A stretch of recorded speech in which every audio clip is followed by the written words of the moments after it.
Said I can't be lit 24/7, yeah. Can't take no when forced to in heaven, eh.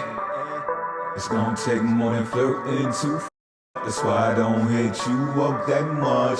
You gon' have to show me what's love before you just get let in.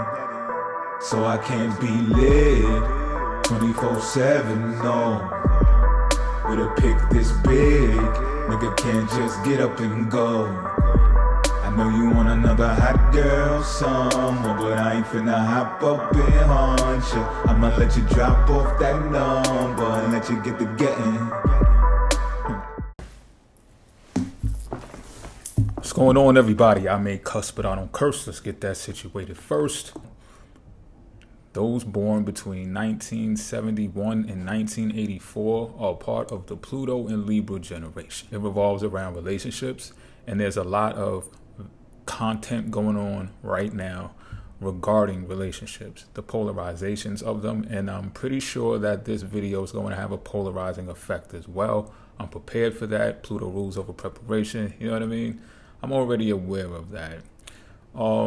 Reason being is because I would say subconsciously, perhaps. Yeah, I would say subconsciously. I've been preparing for this my entire life. Like, I've been waiting to go 50-50. So as I said, this may be a polarizing video, right? Because, you know, I can hear the responses and the critique now of, well, men are the providers, you sound sassy, etc., etc. Again, I'm prepared for all of that, and I understand, though. That's my approach of understanding everything that's happening right now. As an astrologer, it's my responsibility to do so. It's also my responsibility to not be in denial and reject who I am celestially, right? And that is part of the Pluto and Libra generation. So I'm going to even go further to explain some important things that happened during that transit, because generational planets especially have a strong impact when they enter particular signs. And Pluto entering Libra had those types of things occur as well. But let me begin here. We're going to dance around a bit, but let me begin here, right? I want to talk about the planet Venus real quick. And I know it might be a little bit confusing because I was just talking about Pluto, and this is a video on Pluto. Just hold on. I'm going to explain why. Venus naturally rules over relationships, and we're talking about the Pluto and Libra generation, and Venus naturally rules over Libra. That's why I'm addressing this, all right? So Venus rules over love. Venus rules over balance, rules over harmony, relationships, right? So it's a reciprocal planet. It's a reciprocal teacher. And I think that we all can agree by saying balance consists of 50% over here and 50% over here. I at least believe that we can agree on that, right? So for those of you who are in relationships, and you're talking about relationships, and you're talking about love, and you want to critique this message, you want to critique this ideology, just keep that in mind before you do so. Now, let's talk about the Aries-led industrial revolution that occurred. I don't want to put the names of the years on it. I probably should have researched it before I did this video, but I know it did happen. I know I'm not tripping, right? I think we all have some type of knowledge of when the industrial revolution took place. And what happened during this time is it did not allow the women to be empowered, all right? Did not allow the women to be empowered. So Aries rules leader, right? Is a male principle largely used in astrology. And because of that, you know, during the Piscean age, y'all know my theory. Y'all know how, and look, y'all could fact check it all y'all want to. Y'all know my theory. During the Piscean age, a lot of Aries characteristics were kicked up into society and into the world, and we ran with it. That's just how it happens when we observe and analyze the ages. So we had leaders of the household which were assigned to men, right? What happened was women didn't have the ability to be much more than homemakers. And of course, there are exceptions to the rule. I don't want to get into that. I just want to focus on the main themes of those times, right? We also want to keep in mind that the houses were much less in cost during those times as well, right? Very important factor, because it was simpler to actually allow a woman to be a homemaker or assign a woman to be a homemaker while the man was assigned to be the leader and the provider as far as finances go and stuff like that. Pluto entering Libra in the year 1971, and between then and 1984, a lot of changes were made in the laws, especially the divorce laws. So those of you who may hear about, how women take men to the cleaners now, and not for nothing, the pendulum swings both ways. Holly Berry. Wait, hold it. I just had a fucking bruh moment. Excuse me. The pendulum swings both ways now. So this is a sign as well that balance, right? We have reached balance, or we are reaching more of a balance between genders and between relationship counterparts, right? So there was changes in divorce laws. There was procedures and advances in women's rights during that time as well, right? You started seeing more women enter the workforce, getting salary, wages, all of the above, right? Let's not leave out the part that the Equal Rights Amendment was defeated, though. I want you to pay close attention to what I'm saying. I'm saying all of this for a reason, y'all. So yeah, they got advances. They got rights in divorce courts. You know what I mean? If you with a woman and you do this, that, and the third, and then you separate from them, they're entitled to this much, to that much. But see, that then was an indicator of the changing of the times, the signs of the times, that the Piscean age will be over soon, and we will be entering the Aquarius age soon. Aquarius rules over independence and freedom. Keep that in mind as well, because I'm going to be talking about an upcoming transit. So the Equal Rights Amendment was defeated, though, meaning, well, women are still not equal to men. And a lot of y'all guys, especially, I know, are going to be like, yeah, because they're not.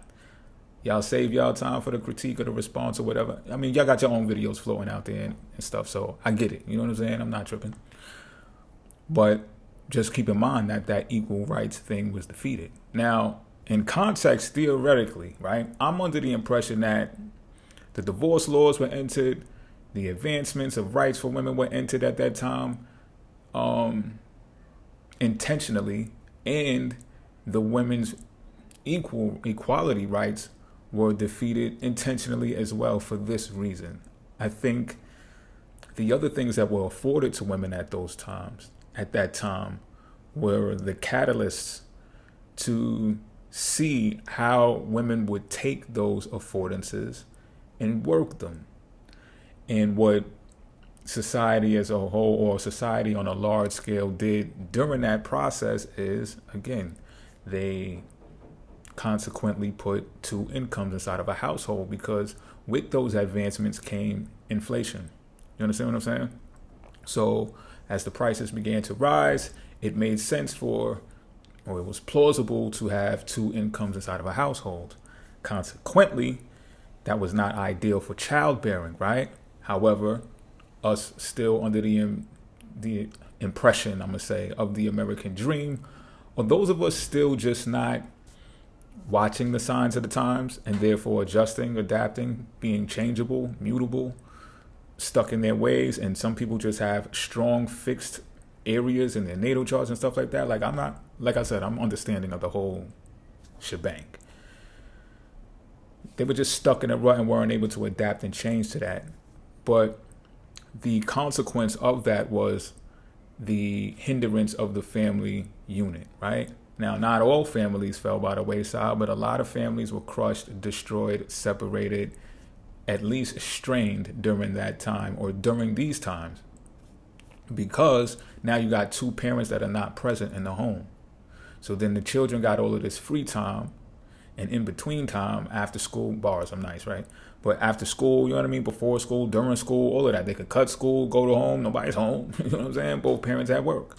You know what I mean? And those who weren't afforded, like I said, some families made it, some families thrived, at least strived, tried their best to, middle class families and stuff like that, at least had the resources. Those in the poorer areas were more along the lines of, the separation of the household because of the benefits afforded to whichever parent. Y'all be out there talking like men don't get food stamps and welfare and all that shit too. Like they get budgets too. Like I don't know where y'all came from with it. It was just afforded to the women. But anyway, that affordance to the poorer communities became a hindrance to the family unit as well, because, there was no, children were made out of wedlock. There were no married couples in the first place.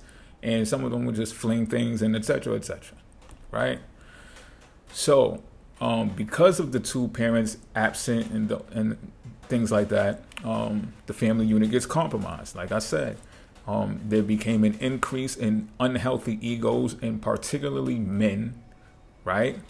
And there was also complaints of the loss of the entitlement from the women who hold on tight to the term that men are providers, right? And anything else is uncivilized. Men don't want women who are empowered, entrepreneurs, and run businesses and stuff like that. They want you to be soft, submissive, stay home, have the children, be feminine, be woman-like, right? Everybody got their argument, and I'm understanding of the whole shebang, like I said.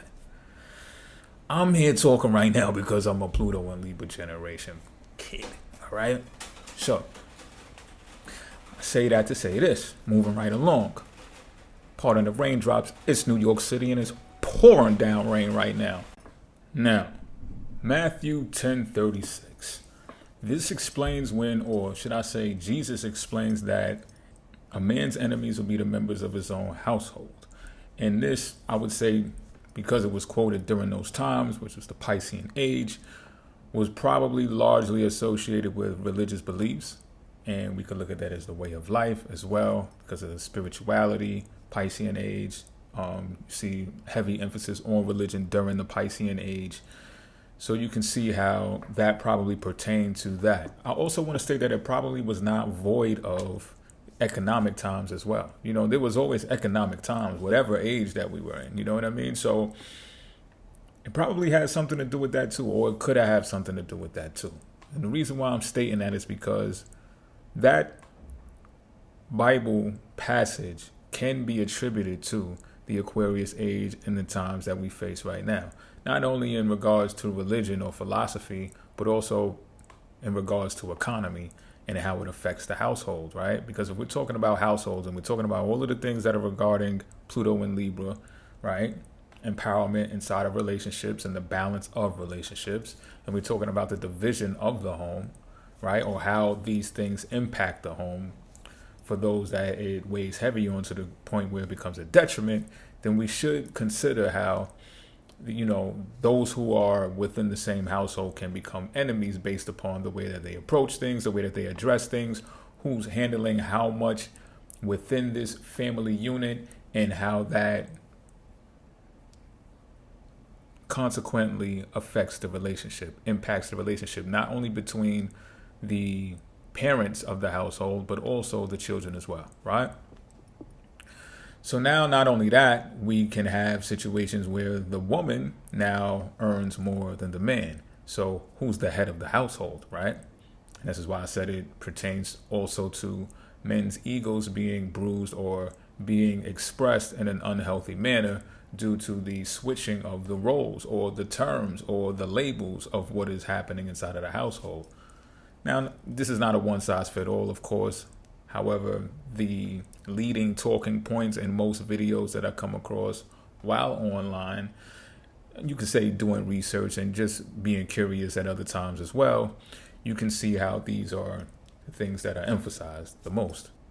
This can also pertain to the faith that is held by the parents in the household, the children as well, when it comes to that Bible passage. Because let's say one's life's philosophy is not on the same accord. Can you therefore carry out the duties of a household and a family unit despite that difference?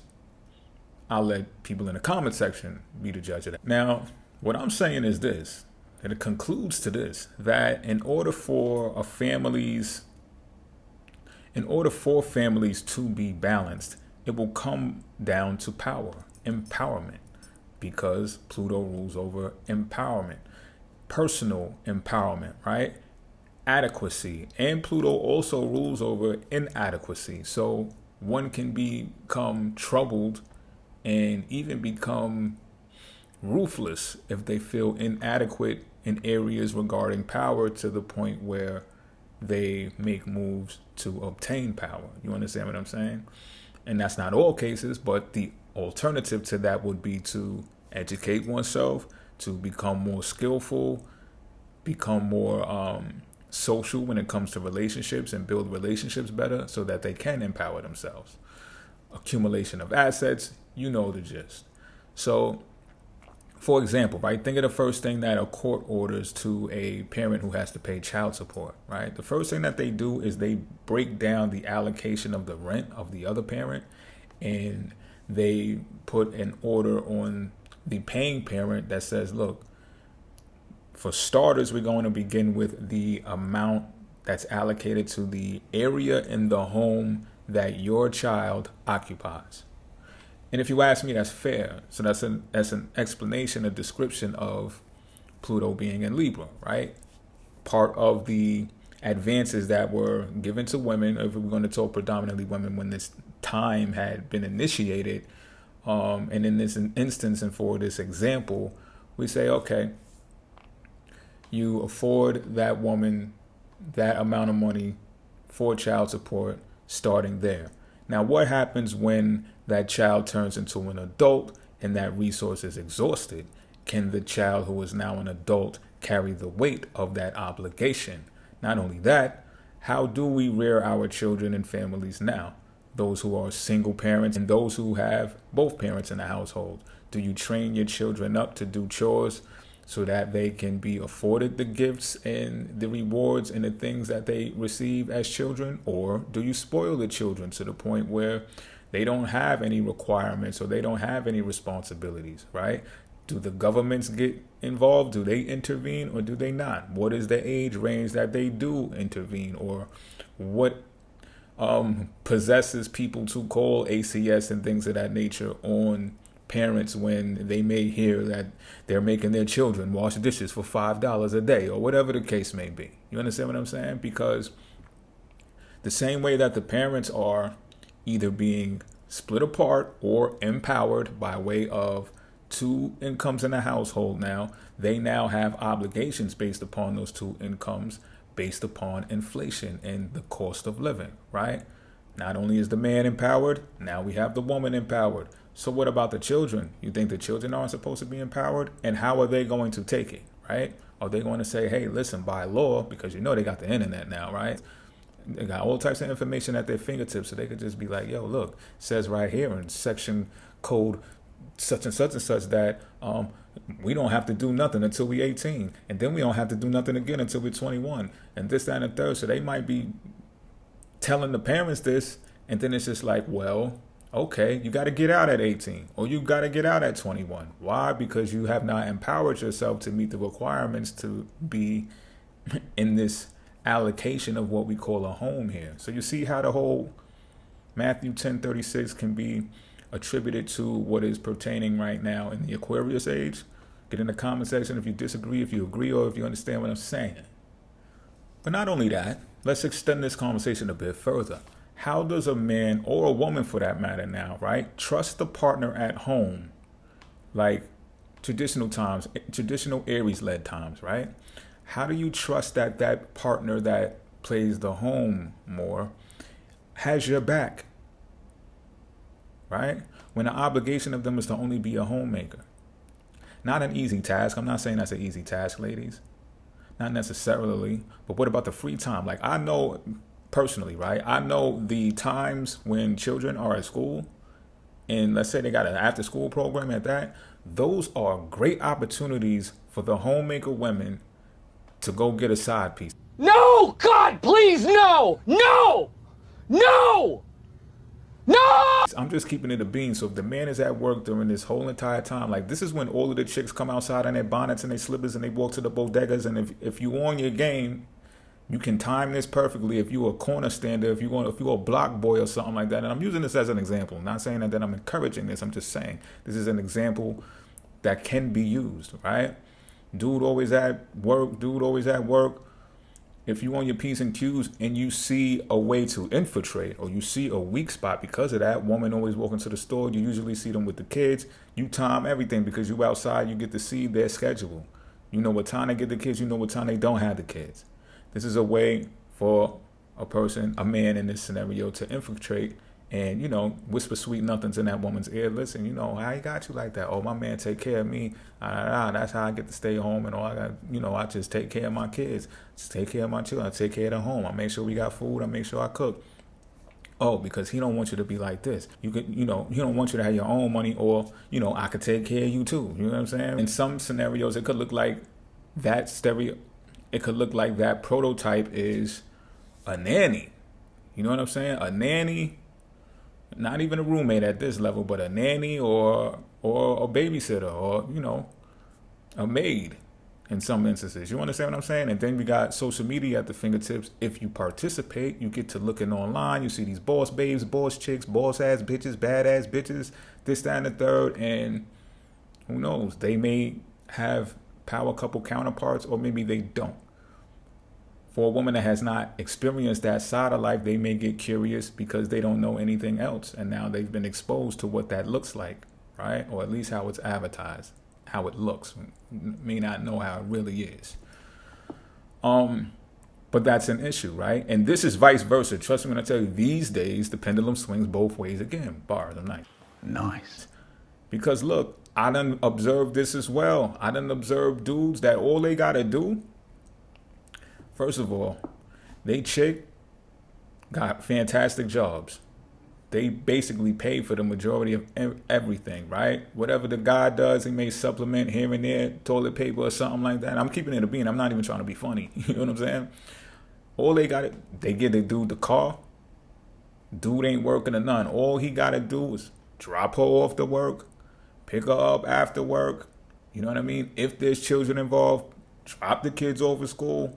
Pick the kids up from school, you know what I'm saying? Help them with their homework. I done seen these dudes run amok on these broads. You know, I ain't saying no names, so I ain't telling, you know what I'm saying? But I done seen them do these broads dirty as far as like going behind their backs, boning chicks in the car, you know what I'm saying? Taking chicks to their lab while the kids ain't there, while they ain't there, while they at work. Stop it. Get some help. Understand what I'm saying? So again, how do you trust the partner that is not empowered? And of course, we're going to look at, some of y'all may be judgmental about that. What do you mean empowered? You know, that's what's wrong with the world today. We're looking at this from a superficial lens. When I say empowered, I'm talking about Libra, y'all. So bear with me.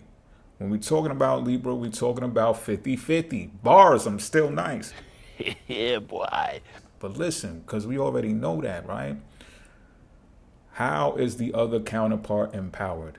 You understand what I'm saying? And I feel it's up to those two to determine what 50-50 looks like.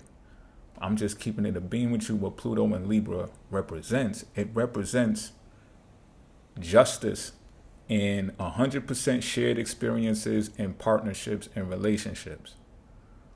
Meaning, I want you to be empowered. You should want me to be empowered. As individuals, Pluto is personal power. Right? The more empowered we can become, the more adequate we can become as individuals, the more we can share in our relationship and our lifestyle as partners. Right?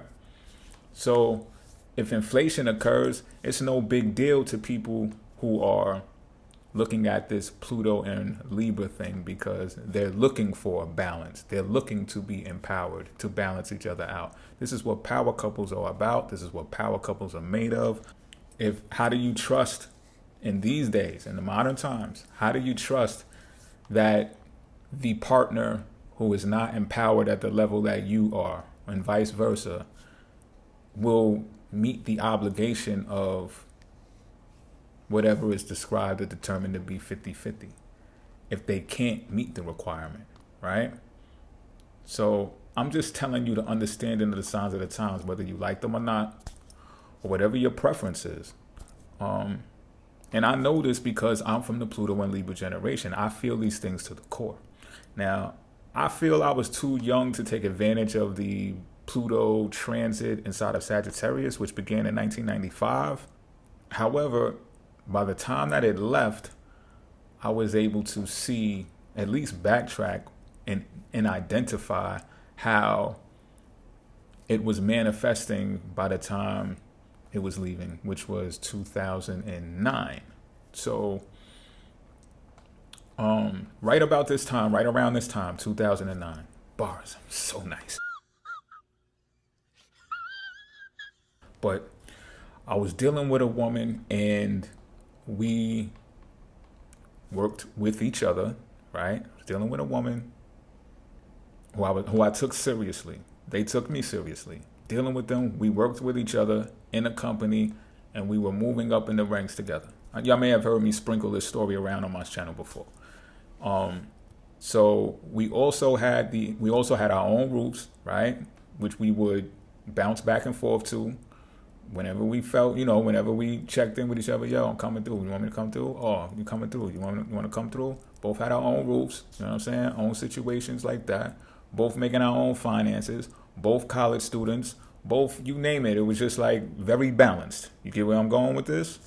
And within the company, we both got an offer at the same time to advance in the company. This is when things changed.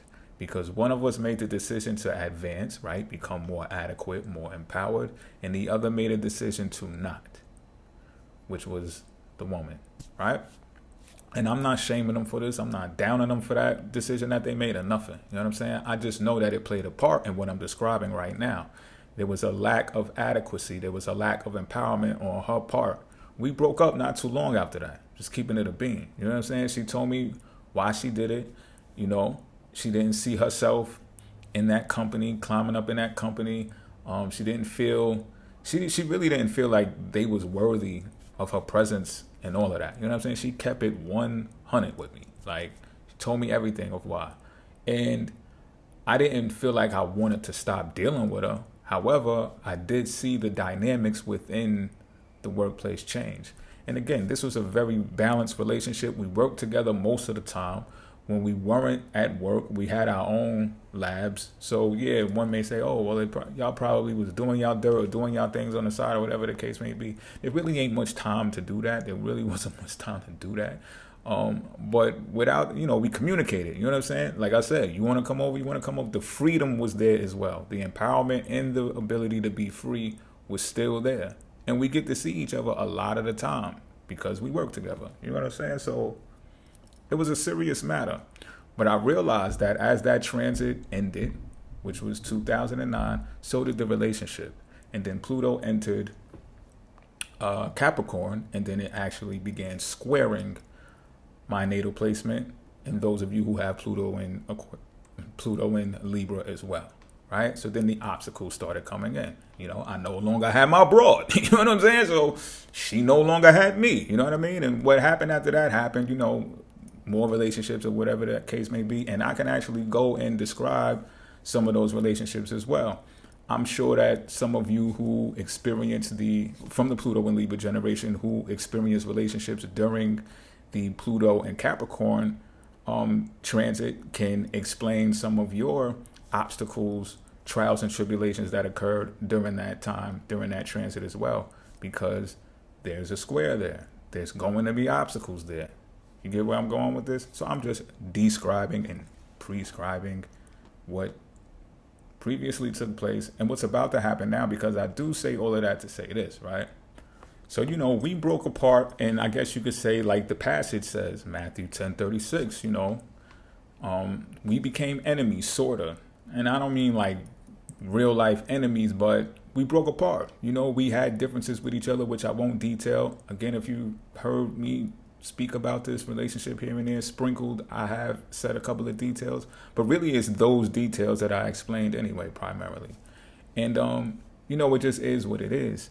But you can see how our philosophies, right, differed at that point when that decision was made. And it was like, okay, if our life philosophies differ, then we're going to have quarrels, or we're going to be, really is better to say, we are going to be imbalanced when it comes to the household, And who knows, maybe we would have shared two apartments for the entirety of our relationship, Maybe we would have had a house and kept the two apartments, you know what I mean? Who knows what the household looks like in the Aquarius age? We're still figuring that part out. What I can tell you, though, is empowerment on a balanced scale has a lot to do with it. That's my story. Like, it describes exactly what's going on. You probably got stories too, and I'll be very interested to hear what your stories are. If you don't know how to do this, get an ephemeris from astro.com. Download the years that I'm talking about. If you want to be more accurate or a little more lazy about it, go online to your social media and check the pictures from the years that I'm talking about. That can really easily help you identify those time periods and be like, oh yeah, I was going with so-and-so, such and such at this time, this happened. Right? Timestamps, baby. I also say that to say this, right? I'm bringing this to everyone's attention right now because after Pluto goes retrograde, well, Pluto is retrograde right now, and it will be retrograde into the sign of Capricorn, and it will come back to Aquarius, all right? I believe in like October. So it will be a trine then. Trines represent ease, luck, and harmony, balance, right? So for those born in the Pluto Libra generation, of the Pluto and Libra generation, you will have those things afforded to you. It's another, well, before it was an opportunity with the Sagittarius thing, right? Y'all heard my story. The opportunity got squandered. We tried, you know what I mean? It just didn't. You understand? Now, this is a trine period coming, which means this will be more simpler. We should have learned from that time between Pluto and Sag, Pluto and Capricorn. We should be adequately prepared, for Pluto to be in Aquarius. And remember, what Aquarius represents as well: freedom, individuality, right? It's going to be a lot of rebellion going on too. And you're not for nothing, I commend the men and the women who have been rebellious throughout this time. So like the MGTOW men who no longer want to participate, they're not dating anymore. Also the women who have been rebellious and said, where are all the men? Why they're not dating anymore? And those who require more of a man, feel entitled to men being providers and things of that nature. It's all part of the plan. So will we get it right during this Pluto and Aquarius transit? We'll see, right? We'll be here to continue to find out. Maybe only our generations will benefit from this transit that's going to happen with Pluto and Aquarius, while other generations will experience their squares, oppositions, this, that, and the third. Other generations will experience sextiles. Y'all know who y'all are. If y'all don't, do the research. You know what I mean? Regardless, all generations can and will learn from this video, from this information, and the experiences that y'all are about to embark on. So if you like, you can come back to this video and drop something in the comment section regarding what it is that you experience. No matter what, you can always come back to this video and pick up on the information that can assist you as we move forward with the transit. Until next time, I'm out of here.